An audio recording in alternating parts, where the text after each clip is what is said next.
Kevin Jackson Radio Show. Hello, fellow patriots. You are listening to The Kevin Jackson Show on KJRadio.com. I am your guest host, Liz Matory. Thank you so much for checking us out today. This is our second hour, and the first hour I was able to break down why the heck you're listening to me and not Kevin.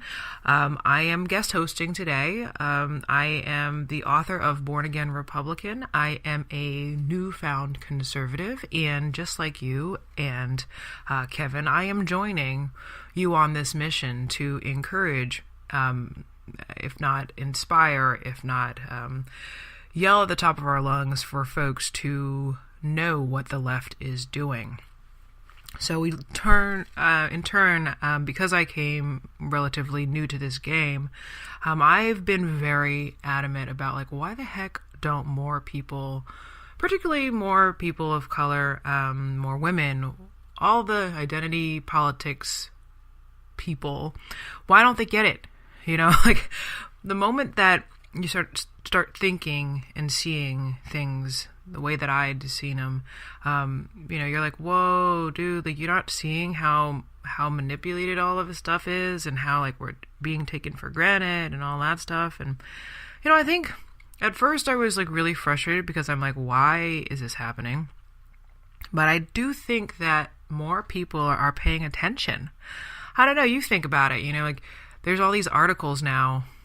I think they're hilarious. There was a Washington Post article this week about, you know, how many, you know, black Americans are stepping up to the Democrat Party, and they're running challenge candidates, and they're wanting to find, you know, a better voice, a stronger voice for their principles. But nowhere in that article were they talking about all the different black conservatives like me who voluntarily left the party and are vocal about it. I'm not the only youngish black woman who is sick and tired of our former party.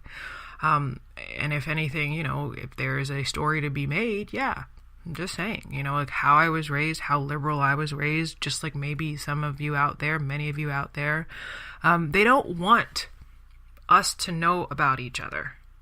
So that's why they ridicule, that's why they bully, that's why they call us names. And it's like, you know, maybe it's because I didn't grow up in an environment that I was really bullied, that it's really kind of an extreme experience to feel like for the first time you're bullied as an adult by other adults. And in many respects, my former classmates. I had mentioned this before, but I went to Howard Law, graduated in 2006. I loved it. You know, if anything, it was, again, a homecoming. My father graduated from Howard University undergrad and medical school. I grew up on the university campus. Both my parents worked at the hospital. So I'm like when I tell you I, like, grew up in it, like, I really did. You know, black intelligentsia, all of it. It was my norm. So because of that, and the only reason why I mention all that is because, you know, the whole civil rights stuff was like a birthright to me. I am very sort of, I've had enough of the sort of like the faux fight that people act like they have, because, you know, they weren't about the business years ago. And the only time that they are caring, black, white, otherwise, is now that the cameras are on. And even if you go back as to, you know, the original issues around police brutality, if, you know, we have to admit there has been quite a few iterations of said abuse of power, which I do believe that some people do. You know, we love the men and women in blue, but we all know that what does it say? Like, with great power comes great responsibility. But, like, right, if you weren't a part of that struggle from before and you just showed up and you're old enough to know better, yeah, like, you're doing it for an inauthentic reason. And again, I get a lot of flack for talking about, you know, these, like, some people use the word false flag. I don't quite understand the term itself, so I don't really use it as much. But again, because I know some of the folks that are involved, you know, if anything, what they are, they're events. They are events that help make the case, make the agenda. And what is the agenda? It depends upon who you ask. The people who live near me, again, in the suburban areas of the District of Columbia, the limousine liberals, the folks who kind of love to talk about diversity and how they're all great, but when push comes to shove, they're the ones that are the most racist people you ever meet. But I digress. Some of them think that they want to destroy our sovereignty. I remember the first time I was able to see this up close was the first time I participated in a sanctuary city discussion. I was, for the first time, I was the conservative on the panel. It was an NPR thing with Kojo Nnamdi, right? So, I was so excited, Kojo Nnamdi. There'd be an interview and a panel discussion. I was the conservative, and one of my actually former friends was an undocumented, and I guess he still is undocumented. I don't know. So, long story short, I was making the case. I don't think anything that I said, and it's online, you can check it out yourself. I don't think I said anything that was racist, bigoted, or whatever. I was just talking about how our country has rules. We have definitions. Immigrant is a word. Illegal alien is another word. And if you overstay your visa or do not have permission to work here, all of that, by definition, is unlawful. We can talk about that whole another hour, if you will.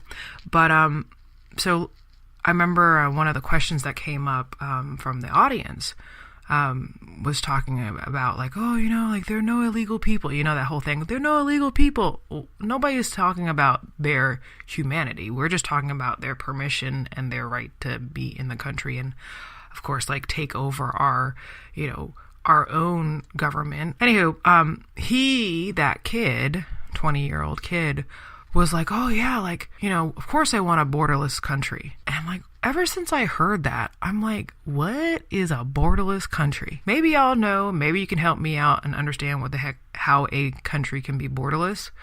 But from that moment on, I was like, there's something there. I think there's a full-on effort by some people out there that honestly, sincerely want to destroy this country, because ultimately speaking, it is a powerful creation.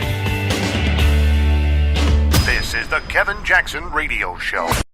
Do you owe back taxes to the IRS or state? The secret to avoiding the IRS nightmare is to seek professional representation. My friends at Security Tax Associates provide the most cost-effective and ethical representation in the industry while helping to avoid seizures, levies, and wage garnishments. Security Tax Associates is here to ensure that the appropriate steps are taken to permanently eliminate any possibility of future tax burdens once and for all. For a free, no-obligation consultation, contact Security Tax Associates, 844-779-4177. That's 844-779-4177. 844-779-4177. Or visit them at securitytaxassociates.com.